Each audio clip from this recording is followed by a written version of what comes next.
Okay, good morning, everyone.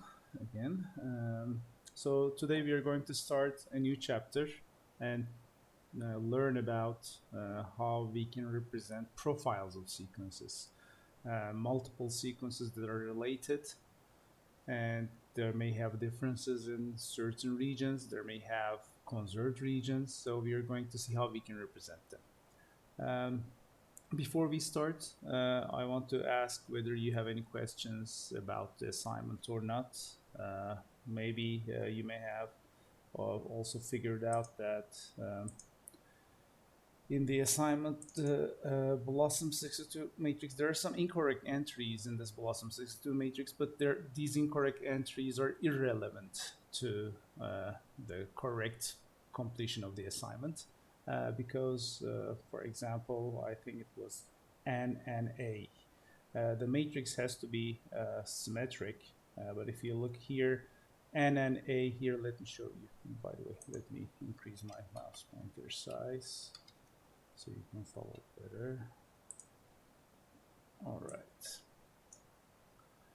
And so if you for example, take a look at this entry, and let me change the color to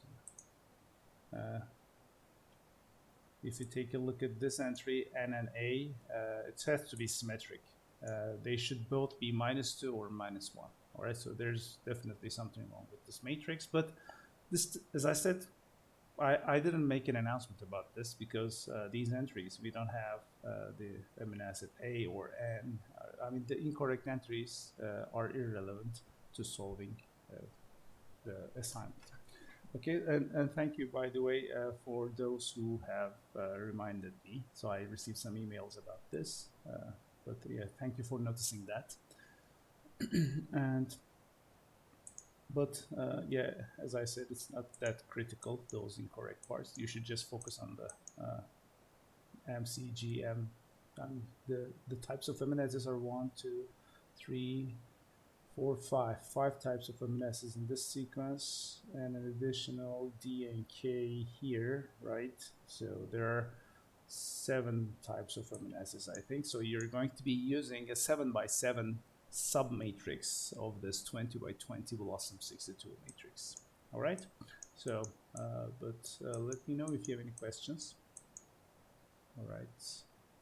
I will now start the new chapter, patterns, profiles, and multiple alignments. So up to now, we have seen techniques for align pairs of sequences. We have 2 sequences, and we try to show relationship between these 2 sequences. But in biology, there are not only 2 species that have that sequence. There are multiple sequences most of the time that are related. There are sequences that differ within the species. For example, as humans, we have certain differences in our genome. We may also try to figure out similarities and differences. But what we have done, so this is the slide I'm talking about right now. There are protein families, and they may come from multiple species, and therefore most of the time biologically we analyze multiple sequences simultaneously. And when we analyze those regions, we try to provide a multiple alignment of them. Let me show you an example from here. So this is our course website. We are currently, actually this is week 5, so we're like lagging 1 week behind the schedule, but that's okay. We are going to spend like 3 weeks on these sets of slides anyway, so but yeah, we'll be able to I mean, we have one free week for final review. We can also use it to spend some topics, just to discuss some topics. Okay, so it's not very big, so important to be 1 week behind. But if you look at this paper, recent applications note about profiling the Markov models, which we're going to see in this 2 weeks. This reading is the reading part of the schedule website. Remember, it may ask you your username and password. When you're asked the username and password, don't forget to type CNG465 for the username and 5710.465 underscore as the password. So this was an applications note that appeared in the journal Bioinformatics, which is one of the top journals in this area. So it's an applications note. It is a section named applications note, which publishes two-page short papers about certain applications implementations. And this one was about hidden Markov models. And here I want to show you. So this figure that you see here, we are going to be very familiar with. We are going to get familiar with that in the next 2-3 weeks. Okay, so you'll know what this means, what these arrows, what these diamond or square or circular shapes are. What I want to show here is this part of the alignments. Of this figure. Look at this. So there you see what you see here on the right hand side. Let me again start annotating this. If you look at this, we see 1, 2, 3, 4, 5, 6, 7 sequences that are supposedly related, and the last one actually does not seem to be related at all, but it may still have some. It's really lots of. Look at the last sequence. Even the first and second one, there are lots of differences. But basically, if we know that they are from the same protein family, there may be these amino acids may be physicochemically similar to each other. Maybe these start columns, they may indicate there is some matching, some matched amino acids in these columns. Okay, but in any case, the reason I give you this example is this is maybe a real pattern that occurs of some sequence family that is observed in multiple 7 species. And what you see here is a multiple sequence alignment of these 7 sequences. And multiple sequence alignment, unlike pairwise sequence alignment, is not that easy. In pairwise sequence alignment, we have a polynomial time algorithm, right? We have an O(n) square algorithm to get the optimum alignment. But we are going to see that extending this to multiple sequences increases the computational complexity exponentially with the number of sequences aligned. So when you get, for example, 7 sequences, we are going to have computational complexity in which n to the power 7, something like that. Okay, so that 7 is going to appear as the power in our computational complexity term. Yeah, this is an example of a multiple sequence alignment. What you see here is an example multiple sequence alignment. As you can see, the gaps can be anywhere. There may be gaps that are only specific to one of the sequences. We may have multiple match in a single column. We have matches between pairs of sequences, and we have some mismatches. So what we infer from this, so these are very good questions. What we infer from this is actually, let me get back to my slides, are things like this.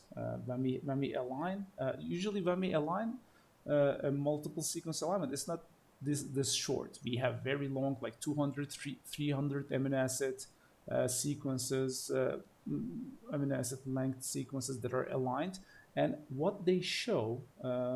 Actually, I'm also show some examples on real multiple sequence alignments that are long, but let me show you from my slides. So here we are going to talk about multiple sequence alignment after the profiles. So yeah, this is another multiple sequence alignment example in which the sequences are more similar compared to the example in the book. So what we can see here is that, for example, we see here there are conserved residues. When we look at a column, when we look at this, for example, in this position, in this family, it's really important to have cysteine at the 5th position. In the 5th column, although there are differences between sequences, so cysteine, this cysteine should be a critical residue, critical amino acid, because it's conserved. Conserved means that it didn't change. in evolution. It was conserved for it's important for the species, for so to live. All right, so it's really essential. So and like this tryptophan, it's also, so this W you see here is also conserved among all the sequences. So it may mean something. And most of the drugs, again, remember that, I mean, most of, maybe, I mean, I haven't told this before, but most of the drugs are designed to disrupt proteins uh, by making them dysfunctional. That's really actually counterintuitive. Drugs that make us better should actually induce something, right? Induce some well-being. Uh, yes, so I'm going to come to this, how we get this information, how we get this multiple sequence alignment. Whether conserved or not can be found, but whether these residues are conserved or not can be found out after we look at the multiple sequence alignment and analyze it by seeing, for example, if we may compute the entropy for each column. Entropy means that uh, entropy actually shows how varying a certain column, how varying the amino acids in a certain column are. If the entropy is really low, it means that it doesn't change much. The information that is here, entropy is like a measure that shows the amount of information content of this. If it's all C's, the information content here can be represented by just one bit or by just saying it's all C. Okay, so the information content is really low. But if you want to tell something about this column, you want to say there are two S's in this column, one F, T. I mean, so the information, the variability is much more. And here, uh, unlike other entropic analysis, here what we want to have in a column to be conserved is to have low entropy. So we can actually compute entropy by borrowing some formulas from information theory. And low entropy columns may indicate, for example, conserved columns. So after the multiple sequence alignment is done, we can find out which columns are conserved by looking at, oh, there are all these here. For example, is there any other conserved column? Maybe not, but maybe there are other things. We may, for example, we see that the last 4 amino acids here in the half of the family members have a certain pattern, like Q star PG. So Q star PG is like a regular expression. Okay, so Q, and then don't care what happens in the second position, but third and fourth positions are PNG. So we can write regular expressions that indicate, okay, this Q star PG is a pattern that is observed in the last part of the family members. At least the half of the family members have this pattern. So we can have conserved regions, not just single conserved columns. All right. And also another position, we can they may look different. Okay, VL, PAA, IVL. So these they look mismatching amino acids. But if you look at this position at 1 and 4, we see that when we analyze their physiochemical properties, we see that they're all hydrophobic amino acids, which means that they don't want to be at the surface of the protein. Hydrophobic, afraid of water, means that they don't want to be in contact with water. So they may stick with each other or with other parts of the protein structure and try to be inside at the core part of the protein structure. So all these things are visible after you actually associate the amino acids of different proteins to the amino acids of the other. So this multiple sequence alignment, assuming that it's a correct multiple sequence alignment, is going to give a lot of information. And we are going to see methods to find this multiple sequence alignment, not by using this exponential time algorithm, but there are many heuristics which build this multiple sequence alignment iteratively or progressively by starting from pairwise alignments. If we have the pairwise alignments between all these things, which is polynomial, by the way, right? I mean, if I have k sequences, I have k choose 2, which is OK square number of pairwise alignments, and I can actually find all of them in O(n) squared time. So in total, I'm still in the polynomial complexity domain. O(n) squared times k squared. I have to spend that much time to find all those pairwise alignments, and maybe pairwise alignments may help because it's the pairwise alignment does not necessarily occur as it is in this multiple sequence alignment. So it's not, if you try to just put multiple pairwise alignments on top of each other, there may two pairs of pairwise alignments may have conflicting information in them, meaning that they may have matches when combined together are inconsistent. So it's not always possible to combine pairwise alignments to multiple alignments. So the heuristics that we are going to see when we talk about multiple sequence alignment algorithms are going to take care of these issues. But given a multiple sequence alignment, you see it induces pairwise alignments. I mean, just pick any two rows from here, pick any two rows. It's a pairwise alignment of these two sequences. But what I'm saying is that it's probably different than what you're going to get if you try to pairwise align these two together and find the optimal alignment. They may not look like optimal alignment when looking at pairwise, but when you're looking at the whole thing, because looking at other sequences will give you more information about what's going on in this position in this protein. All right, so we are going to talk about how we obtain these multiple sequence alignments later, but imagine if somebody gives us this already. We are given a multiple sequence alignment. And when we're talking about profile hidden Markov models, we're going to assume that this is provided, just like this paper says. I mean, this is, here they use a drive PHMM function to get this figure, but it gets the alignment as input. All right, so it also assumes that somebody gives us this to us. So we may use some multiple sequence alignment algorithms first to obtain this. Now, the first part of the lecture, I mean, in this first 2 weeks, about this patterns and profiles and multiple sequence alignments, we're going to learn, if you're given something like this, how can we represent it as a profile? How can we use this to align, for example, a new sequence? If I give you another sequence, which is not part of this family, for example, VADH. For example, is VADH? How do you align VADH to this profile? Or is it, what is the probability that VADH is a member, that sequence VADH is a member of this protein family? So we are going to learn how to do these things. And one way that I want to show you is that there's a database actually of some profiles like this. Let me call JustPar. Yeah, I have visited JustPar motif format. So here it's a database of short sequences, binding sequences, which are short, usually short motifs. So let me zoom in on this. And there are sequences that are for different species, but let's browse JustPar core and take a look at a profile. For example, look at this one. This is from Arabidopsis thaliana. Okay, so plant.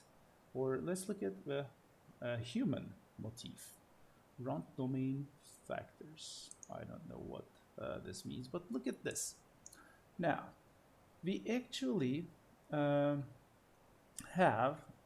what you see here is a visual representation of that multiple sequence alignment we have seen in the example. So, but this one shows some of them are very large. So what is the reason that some fonts are really large, some fonts are small? Does it mean that in this column we have less number of sequences? No. If you add up, so this is this DNA sequence, if you add up every column, you're going to see that you have exactly 26 sequences. So 10, 2, 3, 11 adds up to 26. So 4, 7, 1, 14 adds up to 26. So this is a multiple alignment of 26 sequences, and the length of this number of nucleotides is 1, 2, 3, 4, 5, 6, 7, 8, 9, 10, 11. So a pattern of 11 base long, 11 bases length, 11 bases long pattern, and this was observed in 26 different sequences. And this is what the matrix that you see here is a representation of this profile. It doesn't show it as a multiple sequence alignment of these sequences. Maybe if you look at this row PFM, it may show, let me see, there are different, they provide this in different formats. Let me try to, no, this is still those counts that we see, all right? So those 11 columns, at every column, what do we have here? Now, here, we could have, this one here could be processed and turned into percentages. For example, in the first column, I have 10 over 26 multiplied by 100%, that many A's, this many C's, this many G's. So you can actually represent the same thing as percentages, and there are no gaps here. Maybe, yeah, in this sequence, we don't see any gaps. Maybe if we had gaps, it wouldn't add up to 26. Okay, maybe if we see in some column it's 25, we may understand that in that one of the sequences have gaps. That's a good observation. So in this one, we probably don't have gaps, but it's possible to have gaps and still represent the profile for this. There are meme formats, so this is expectation maximization. So motifs identified by EM expectation maximization technique. There's transfact format, JASPAR format. So there is, but what you see here, as I said, is a visual representation of that multiple sequence. The same multiple sequence alignment is converted into a profile for this thing. So it's like, now we are going to deal with sequences which are probabilistic, right? I mean, if you just convert this to frequencies, you may also consider that. So I have in my first position, I have a sequence which is partly A and T, and it has some small amount of C and G. So it's basically a hybrid nucleotide at the first position, another hybrid nucleotide, A and T, for example. And this is a large amount of T here, 24 of them are T, but a small number of C and A. Okay, just two of the one sequence contains an A in that position, another sequence contains a C in that position. Now, when we are going to align a single sequence to this one, for example, if you want to align TTTA, I mean TTTA, what are your mismatch scores going to be? You're trying to align. Again, we have the same problem. We want to, this profile can be considered as profile as a whole can be considered as a single sequence, and when we get another sequence which is not hybrid nucleotide, well, we will run into the same problem. How can, by using dynamic programming, how can I align my sequence into this profile?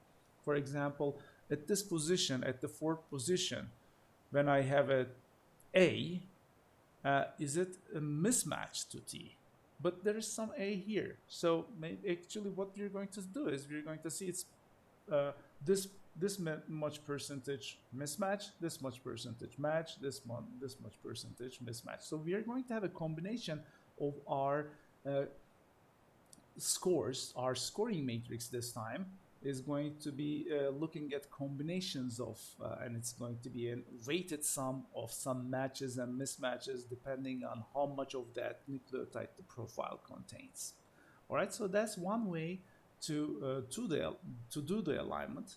There we are going to see another way, because do we really want to do this linearly is what we're going to ask ourselves. For example, if these percentages are used as row percentages as they are, which will mean that, for example, 60% of having something and 100% of having the same thing is going to roughly double the size, but 100% of having the same thing in this column, like this G, you may want it to be more important than having something else like 50% here, like this T. So you may want to increase its weight, not linearly, but logarithmically. So we are going to see all these things in these slides. So these are all coming from some need from the biologist's end. I mean, the linear weighting of these match-mismatch scores did not probably produce good results for certain sequences, and they then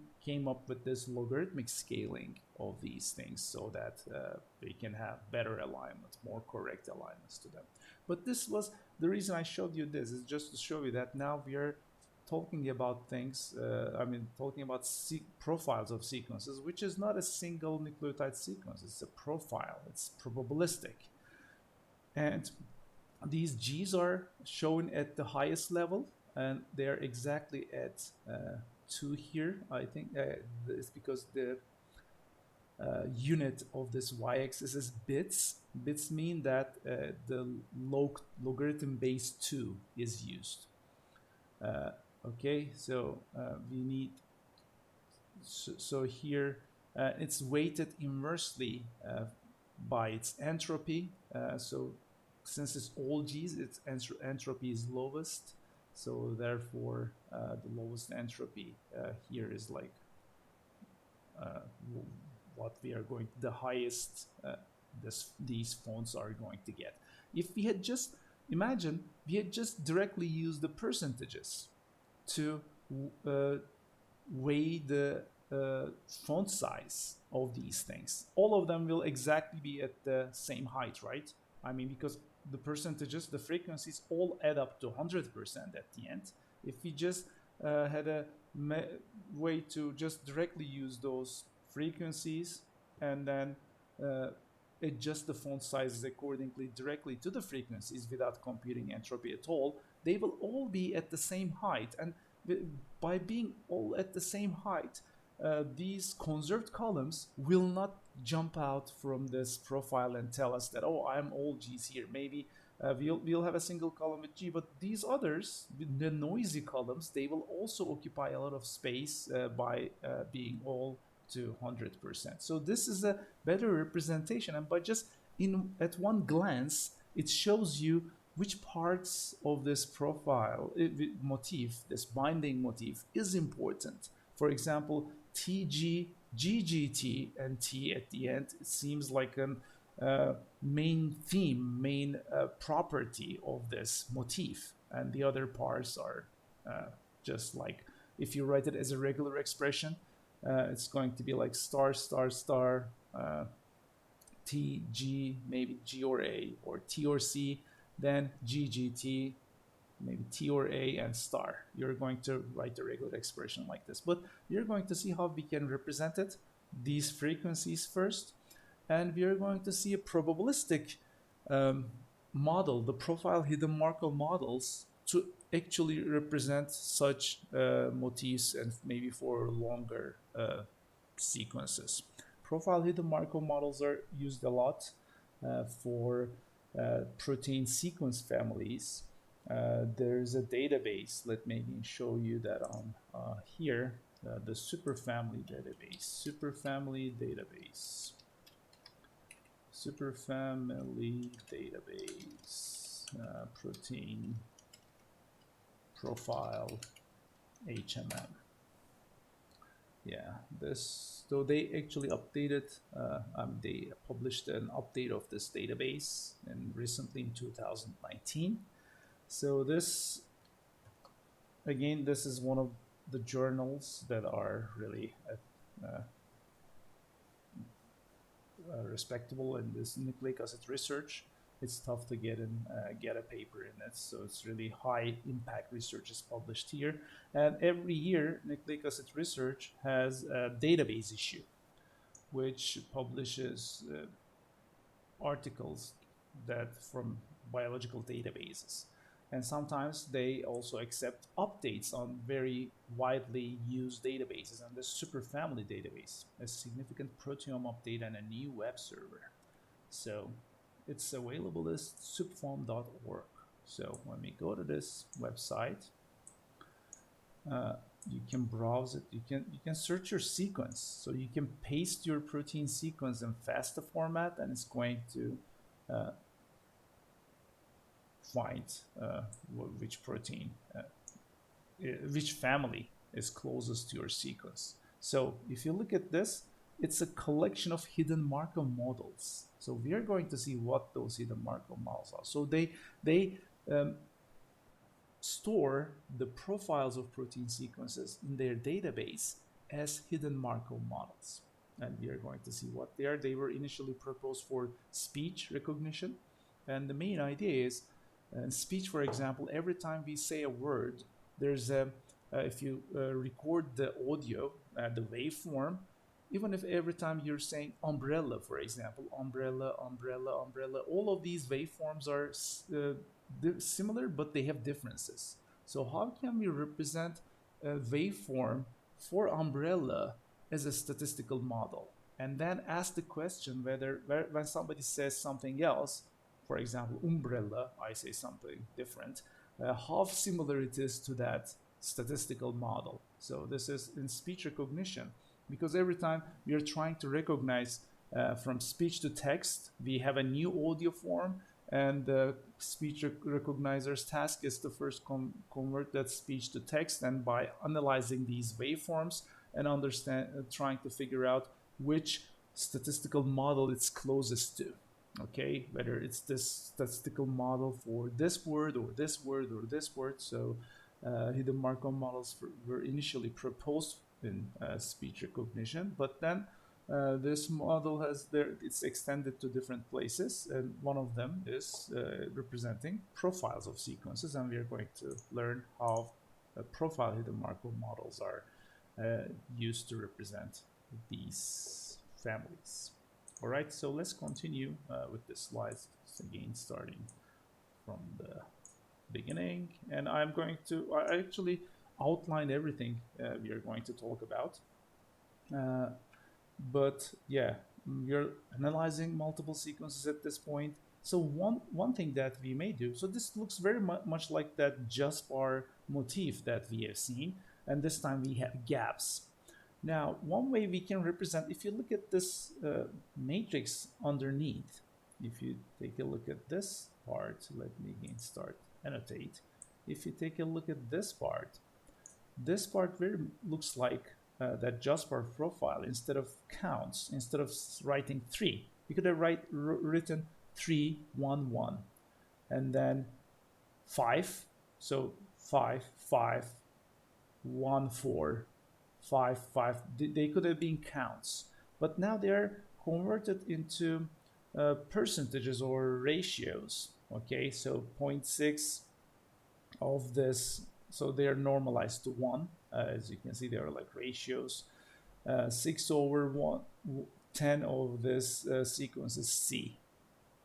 2 over 10 is 2/10 is T. So this is what we have. So this is what we can use to represent this multiple sequence alignment. Given a multiple sequence alignment of these sequences to us, we can convert it to this ratio or percentage representation to represent the entire family. But is it good, or how? I mean, this is profile hidden Markov models do not do it like this. They use a different technique. But this frequency representation, is it sufficient? How can we use this? Another thing is, how can we use this to answer certain questions? How to align a new sequence to this? For example, I already gave you a hint, the answer actually. But let's, for example, try to align this to maybe TAC ACACG. Look at this sequence, TACACACG. I don't have this sequence here, right? The TAC doesn't exist.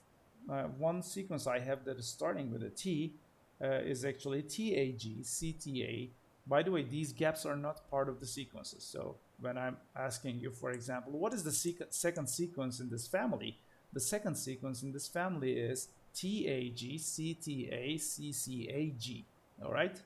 Sometimes the students get into this wrong concept of having the gaps also parts of the sequences. So when I ask you what is the second sequence, you shouldn't, those gaps are not part of the actual sequences. Those gaps are an artifact of the alignment. It means that that sequence that is a common that is available in the first sequence, for example, is deleted here, or maybe another sequence is inserted in that position in the other sequence. Okay, so this gap in this sequence after CA, we have directly G. Now, when we try to align, if my goal is to align a new sequence to this profile, I can use this and just extend my original pairwise sequence algorithm to do the alignment. I can use the Needleman-Wunsch global sequence alignment algorithm. The only part that I need to modify is that score part. What is the score of aligning the ith character in one to the jth character in the other sequence, right? So we had this table lookup. So we were looking at the Blossom 62 matrix to figure out what is the score of match or mismatch penalty of aligning the ith letter here to the jth letter of the other sequence. Now, I will have to, the only thing I need to do is to update this, maybe the gap part as well, because gap is also going to be something like, if I have a gap here, do I penalize it? Because it's like maybe 80% gap and there's another gap. Is this a gap match? There is no gap match score. Or, I mean, I can have a gap penalty against this C, but I need to figure out, maybe I will only have 20% of the gap penalty will be penalized here when I put a gap at this part of the sequence. Okay, if I'm aligning, for example, what is the score of aligning a gap against this column? So this SAIBJ, which was a table lookup in the original pairwise sequence alignment, is now going to be extended into taking care of these probabilistic columns. But as you can see, it's not that difficult, right? I mean, for example, if I'm asking what is the score of aligning T to the first column, it will be maybe 20% match. So 20% match, 0.2 times match, plus 0.6 times mismatch, and maybe, so I want to get this away from here, mismatch, maybe, and then 0.2 times gap. So I can write it like this, right? I mean, aligning T to the first column, because it's 60, oh, no, this is not 0.8, it has to be 0.6. So 0.6 mismatch, 0.2 gap, T against the gap, and 0.2 match, because T and T is a match. So here I can have something like this, and I can generalize it. Actually, let me go back to the slide, and I can generalize and do it for every column. So this is a very simple way to extend our pairwise alignment to align a sequence against the profile.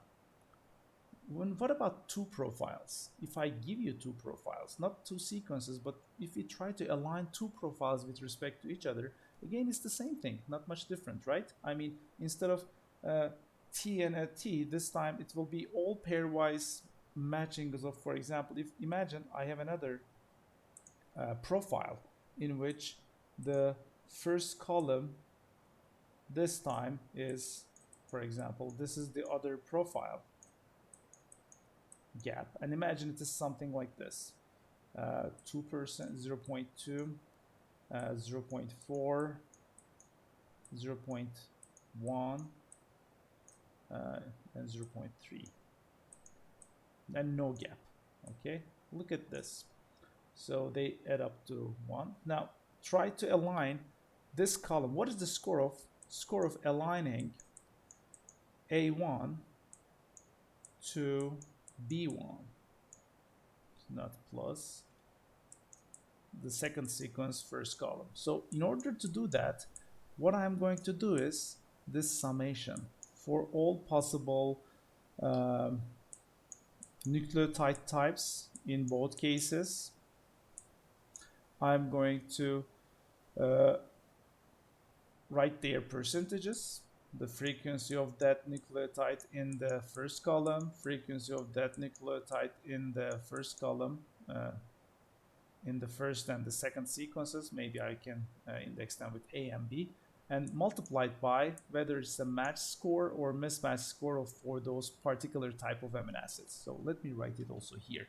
Now, score of aligning that particular nucleotide type, maybe I should just index them with NA and MB, the nucleotides in the second sequence, sequence B, for all the nucleotide types in first sequence. I'm going to just, so this is, the frequencies are also going to be like F, so also subscripted with B1, and score of aligning the amino acid type in that position, whatever type it is, and B. So this one is going to be a direct table lookup. So the score of aligning NA with MB, a specific type of amino acids, and I'm going to weigh them with their frequencies. For example, 0.2 times 0.0. So this is going, so actually there is no A here, so I will not be able to get a match of A and A. So the score that I'm going to get from an A and A match is going to be 0 in this case, because the frequency of A in this sequence is 0. Okay, the frequency 0%. But if you look at this, you're going to get how much of the CNC match you're going to get out of all possible matches. You're going to get 0.4 times 0.6 times the score of matching C with a C. Okay, so what I had written here generically is one example here. The score of matching C with a C, it's my match score, whatever it is, given as a parameter to me. If my match score is +3, so I'm going to get 3 from here, multiply it with 0.6 and 0.4, and add up to my final score or penalty value. So all these frequencies, they add up to also +1. Okay, so this is like a joint probability distribution. It becomes, this was like a probability distribution of a single thing. Now this is the second sequence. It's like a joint probability distribution of these two, which are like considered independent from each other, and we obtain the weights by multiplying the individual frequencies. Okay, so it's possible to, by using this frequency-based representation, it's possible to align a sequence against a profile against a profile. So what I ask here, can we align a sequence against this profile or profile against the profile? All of them are possible. So here, what is written generically here is what I already showed you with those annotations. This frequency, if you look at these, what we define here, FUB, is actually the number of, again, let me describe these subscripts. So B is that residue type, which may be the nucleotide type or amino acid type. Okay, U is a specific column. Okay, in column U. So what is the frequency of, for example, C, cytosine at the first column? Okay, F1C is equal to, we are going to count how many C's are there in the first column. So this N is the actual count, divided by the total number of sequences. So this FUB here is what we have. So F1C for this example is 0.6. F1T is 0.2. F1G is 0.0. F1A is 0.0. So these F's are the frequencies. All right. Now, and to find what is the score of aligning. So this is, look at this one. This one is asking, what is the match or mismatch score of aligning an amino acid or nucleotide type A to this first column of this sequence. So this MUA, again, U is our position in the sequence or column number. You may say our column position in the protein sequence. What is the score of aligning a particular amino acid of type A to this first column of the sequence? What we do is, so this is aligning a single sequence to this one. So for all residue types B in that column, this is my previous last week's or what we have like Blossom 62 matrix. So this is my table lookup. I know the match and mismatch score of individual amino acid types, the score of aligning C with a C or A with a T or nucleotide types. So this is my match mismatch score input parameters. So I basically weigh them with this weight, which is the frequency, how much B I have in that column. I just weigh that with that and sum those up. And since these frequencies add up to 1, it becomes a weighted average of my match and mismatch scores for those. So why do we call this position-specific scoring matrix? So this may be, these slides may be a little bit confusing at first, but the basic idea is this. If I have them as frequencies here, let me actually now go back to GIMP, and after that I'm going to take a break. Now, imagine we have these sequences, A, C, G, a multiple alignment of sequences here, and the first thing I showed was to represent each column as frequencies, okay? And each of these, I'm going to have 4 of them. I may have 100 sequences here, all right? I may have many sequences, 100 sequences here. This matrix here is always going to have 5 rows, okay? Why 5 rows for nucleotide sequences? Because I have 4 types of nucleotides plus the gap, okay? Now, therefore, what I'm trying to say is, if you look at these JASPAR profiles, no matter how I have 26 sequences here, but this JASPAR matrix or this row PFM matrix is always 4 lines long. All right, ACG. They don't show the gaps. Gaps may be inferred from the missing amino acids, missing sums in these columns. But it's always like this, independent of the number of sequences used to create this frequency matrix. Now, if we represent them as frequencies, now imagine I'm trying to align a new sequence against this one. I have a new sequence and I'm trying to align this. So in my pairwise sequence alignment, I will ask this question. Maybe, for example, this A. What is the score of aligning A to this column of this profile? Okay.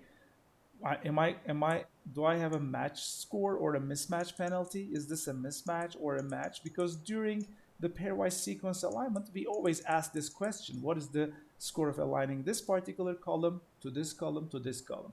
So if I have these frequencies here, what do I need to do each time I ask this question? I need to compute this thing, right? Multiply the frequencies with the original score matrix and make this summation. So for every time I'm asking this, I have to do that. When I'm asking another A here, I do the same thing. I again do this summation, make these multiplications, add them up.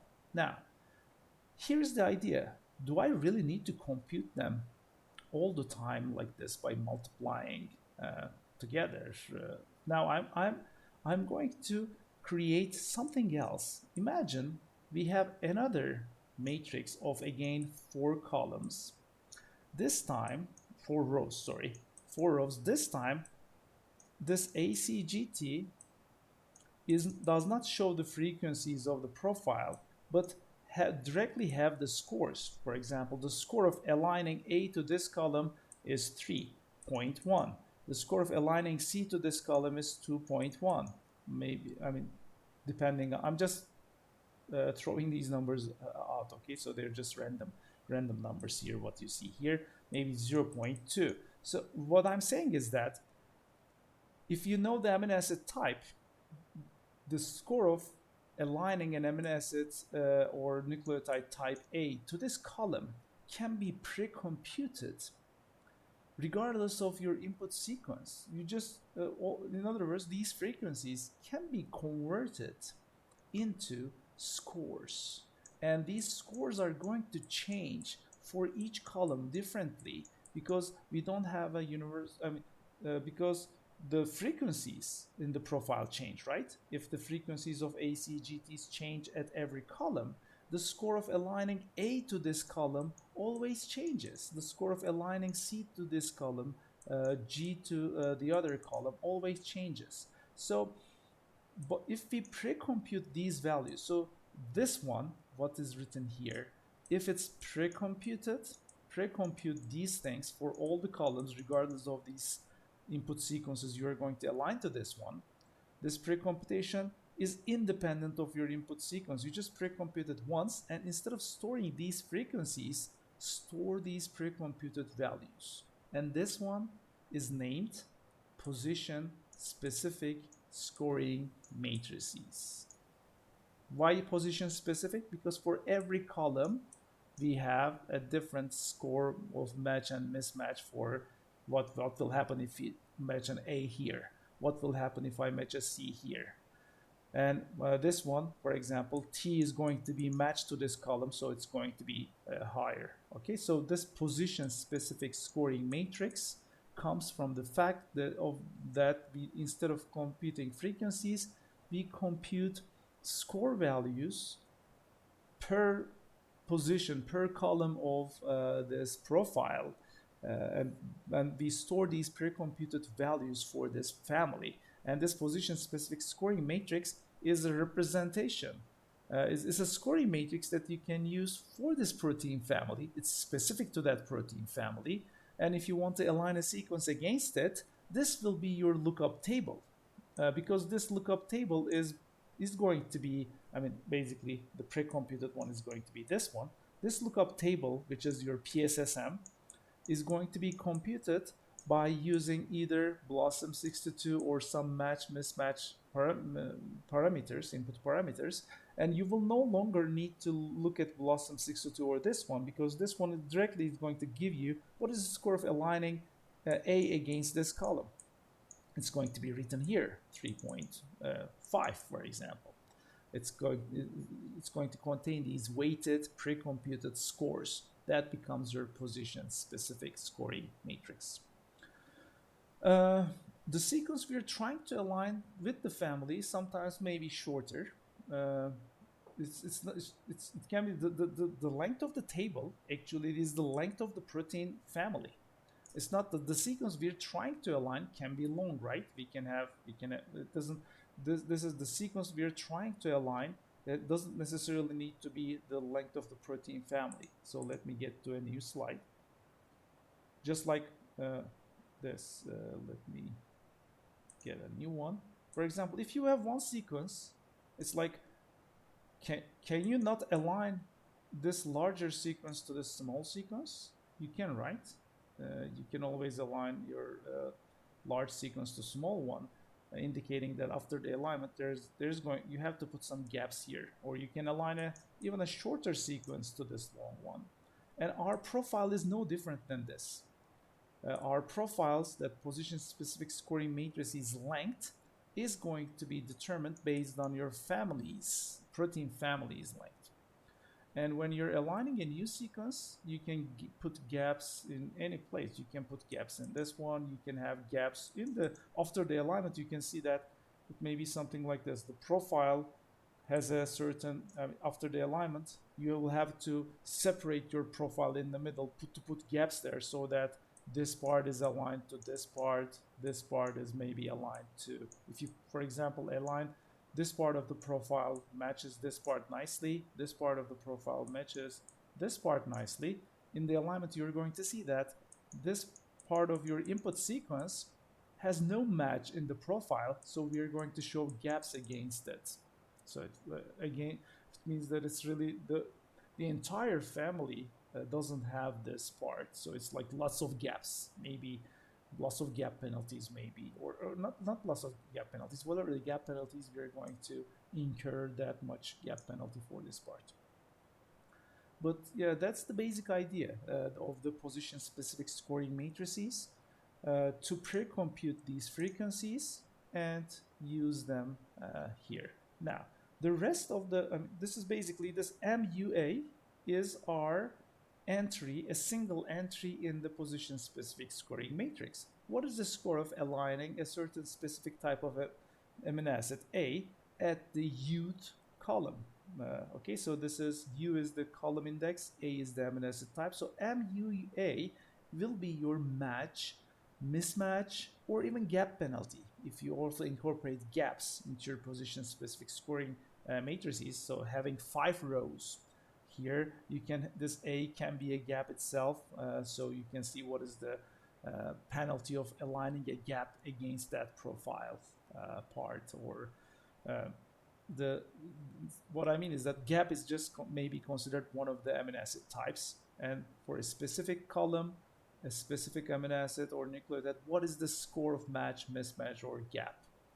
This, we compute these and store for all positions, for all amino acid types. This gives us a position-specific scoring matrix. Now, the remaining slides are really about position-specific matrices, are about how can we improve this MUA formula to incorporate, for example, things like logarithmic scaling of these frequencies. For example, if somebody contains 0.2 of one type of amino acid and 0.8 of other amino acid, the match and mismatch scores are exactly like 4 to 4 times. It's like it's linearly. Since we directly multiply these frequencies, these scores, frequencies are linear entities. Because it's a linear it's a linear function of the count. So when the count doubles, frequency also doubles, which means that this weight also doubles. But observing certain amino acid types 4 times more, we actually, biologically, we may want to give a weight to that even more than 4 times. Okay, so the following slides are actually ways to change this formula to make it something logarithmic, and that's exactly this. And let's have a 10-minute break now, a 12-minute break. Then I'm going to continue with these functions. It's nothing more than you trying to use the same count and trying to put some logarithmic function, which is coming from actually this log likelihood scoring function idea. You remember when we were computing the scoring Blossom 62 or PAM matrices, we were looking at log likelihoods. It's similar to that, but it's just basically, it's not this one. The following one is going to be like that. These are all different versions of the PSSM. Let's use log likelihood. Let's use a logarithmic weighting. And we are going to talk about this after a 10-minute break. I will stop recording now.